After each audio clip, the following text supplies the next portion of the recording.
Welcome back to the channel, everybody. Welcome to my spooky Halloween video.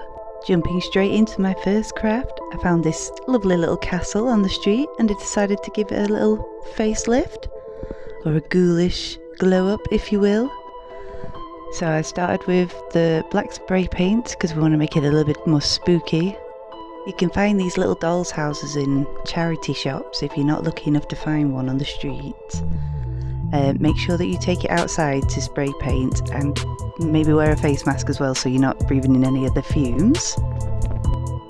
Then while I was leaving that to dry, I decided to clear my area where I'm going to create my Halloween space. This is actually on my birthday and this is my birthday present to me, this marvellous backdrop. Yes, in case you haven't guessed already, we're going with a Nightmare Before Christmas theme. I just acquired this backdrop from Amazon. Then once the castle had dried, I decided to go over it with a dry brush and put a bit of green highlights on. And I got these spooky insects to add a bit of decor, add a little bit of texture to the out of the house. So I just went in with my hot glue gun and placed them accordingly. Just a quick reminder to like, share and subscribe if you are enjoying my content. And once I had stuck all those on, I've got these really cute ones that I found in my kids' toy box. So I thought they could go on the top because they're very colourful and I really like them.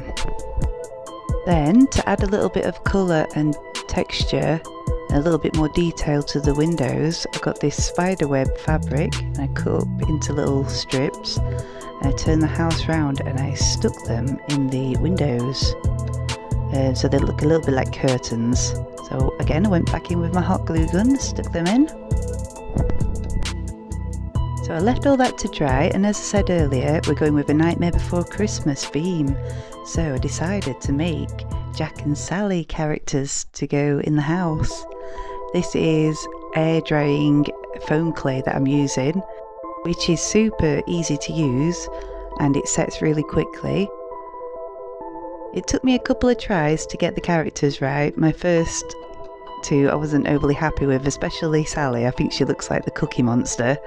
So I had another go and I was much happier the second time round.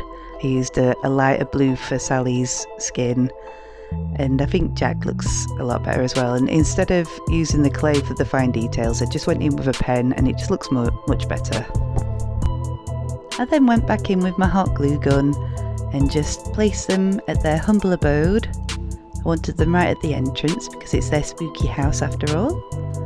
Made sure to put plenty of glue behind them as well so they stand up straight because we don't want them falling off. And then I started to decorate the rest of the house with some other little things that I'd made out of the clay. This little dog is what James made. It's Jack's dog. So I'm going to stick him on the side of the house as well because he's a ghost dog. I also made a few little details for a couple of the windows. Obviously this is the hill, the famous hill from Nightmare Before Christmas, and I made an Oogie Boogie. Obviously he needs to go on the top with his creepy insects. And once all that was in place, I got some string lights. I decided to go with green because it's a spooky colour, isn't it?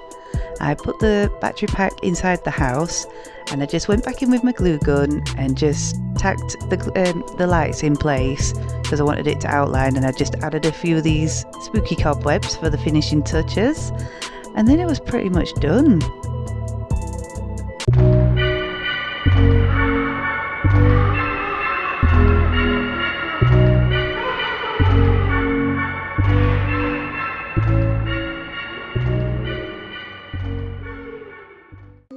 I went round some art galleries with Amelia, where we met this fine fellow who was obviously ready for Halloween. We had every intention of going out this day to look for some inspiration for Halloween. Completely failed, but at least we feel cultured anyway. And we did really enjoy ourselves, and the paintings were actually really beautiful. I did really like the colours and the shapes, but they were very autumnal. We just stumbled upon this exhibition in the Millennium Galleries. I did get an idea for my Halloween costume though. Using this pattern for this dress that I'd made, I decided to make a Sally dress. So that pattern for that dress is actually already on my channel and how I made it. So if you want to go and look at that video, I will link it below. basically all the different panels I just did in all different colours, and I tried to match it as closely as I could to the Sally's costume. And then I went in with a little bit of hand stitching, and I wanted to stitch it all together and make it look really authentic. And I think it turned out really beautiful. I was really happy with it. And so I decided once I'd actually finished the dress, I need a bodysuit. So for the bodysuit, I already had a white bodysuit, and I just went in with a black marker pen and went over it with the black stitching again to make it look like I'm all stitched up like a rag doll. And cue the Budget Sally makeup.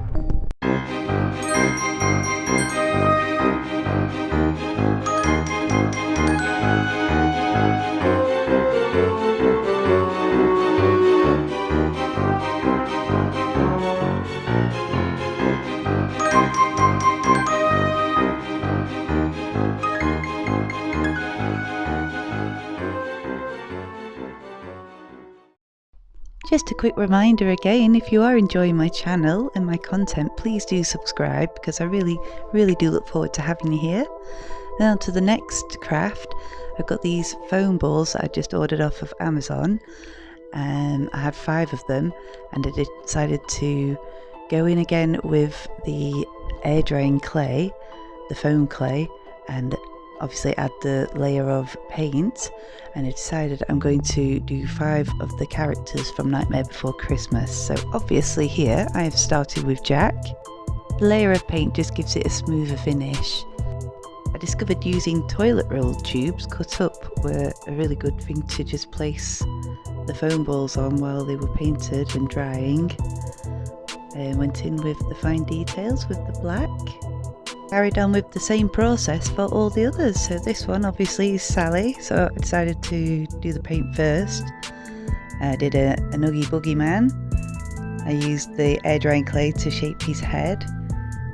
Yeah, I'm really happy actually with how they all turned out. I decided to do the Professor as well, and I also did the Mayor. And yeah, they've all turned out really spooky and really cool. I love them. I just think the air drying clay gives them that bit more dimension, so they pop a little bit more. And for the base, I used this cardboard ring which I chopped down a little bit, and I had lots of scraps left over from my Sally dress, so I just went back in again with my glue gun, and I used the scraps to coat the ring. Yeah, just went all the way around, got all the different colours on. It looks really nice once they're all stuck together. And then I just went back in with the heads, and I started to place them roughly where I wanted to stick them, arrange them nicely. And again I went back in with the hot glue gun and I secured them down. Then once I was really happy with their placement, I went back in again with all the scrap bits of fabric that I had left over from Sally's dress that I made. And I just tied lots of little raggy bows all around, just to give it a little bit more texture and fluff it out a little bit so it looks a bit more like a wreath. Then I took one of the toilet roll tubes and I coated it all in white paint and set it to one side to dry. Took a piece of black felt and folded it in half, and I cut the shape of the black cat dicky bow that Jack is famous for wearing. I keep trimming it down until I'm happy with the shape.